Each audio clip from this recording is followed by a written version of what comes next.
contestant number 4 หาวเล็กคุณเป็นนักตะมวงนี่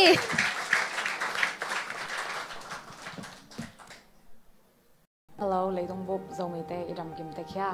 Cái cầm in pen Monday hào hi na hào lek hieng. Ko unau pen gyat hi na gyalak panina ke anau pen ni na hieng. To pa happy na to GZL 2025 a ki halkha ka hi manina lungdam le ang tang mama ing. To ba na voting ong pya campau te to nga lungdam mama ong pen wam lai te aring ina kam in pen hào lek hi na ada samni le kok ni dong ina ki pathai la hi changyan noming kaling the number a hi le number le hi ina kaling the number pen le hi tunita kong la sak ding pen zomi ka hi chi la hi na apok pen poling tong pau no hi na asa pen se sang pe hi lungdam to ba thupa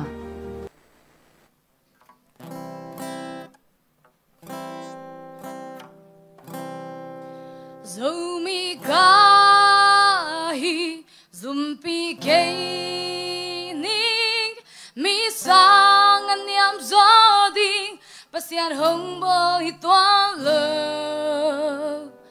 zomi bang nung ta kam pawing zomi kahi hongbol pasian min pating zogama kapianga zogam hui ki kadiki zogam man kwang ka uma zogam sik tui ka don hi kalam kyan na zogam lei ka khan na zo al tui zogam lei tanga kang kya zo mi ka hi ko gam vai gam kapiang zong kanu kapa zomi kolan senan kanekan kasi kasa zomi zo lai zo pao tailoring kol pao vai pao kasyam zong kol mi vai mi hitwa lo zomi kahi zomi kahi zumpi kay mi sang anyam zoding pasian hongbo hitwam lo zomi bang nung ta kam pawing zomi kahi hongbo pasian min pati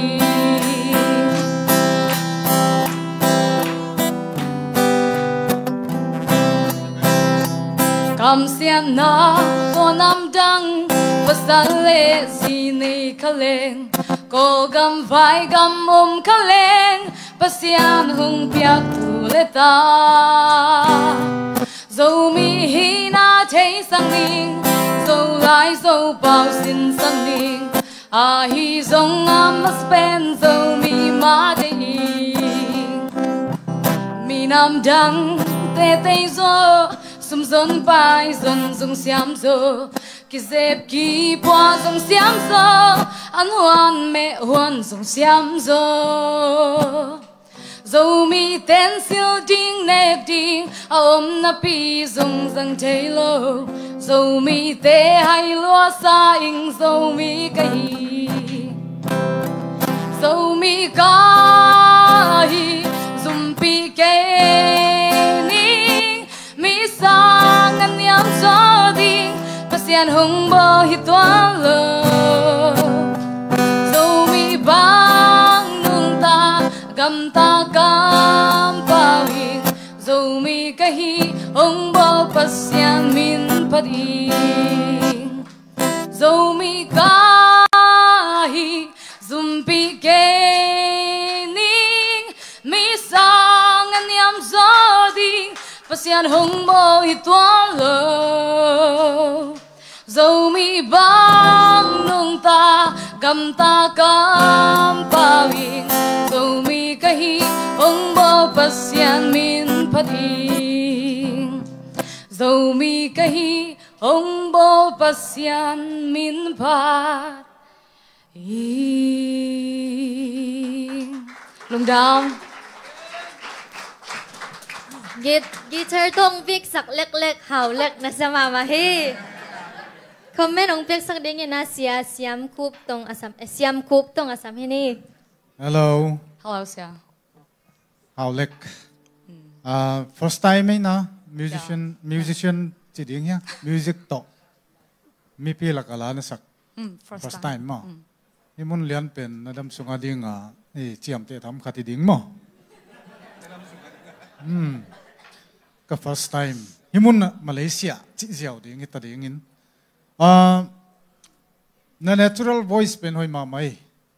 Wa hong lang hoi ma mai. Inuam ma hi chi kong thukim namasa hile. Na la tel zong hoi na. Na wen zong zui thei hang. Lom te to ki tho na ya ka thei ke nong nui pian zela to pian mo. Na mouth expression ki dang zel thei hi mo. Wa khat nem chik ikep bit poimo ka sa competition ai te. Special number is zong na khat chi tuam de we level phamo lo mo. Himun lian kidem na che mat ki pia chi namun te khong abel. Ki kep jak poimo ding hi chi hi kong gen wa ma. Musicianship zong to dana na sin to le hoi ma main te chi khat zong kong mu pi hin. Gen tam luat ding belom kein ai hangina music instrument to na din khop kilom hi chi mai lama chiam te le chin chi ong dei nge lungdam e Lungdam.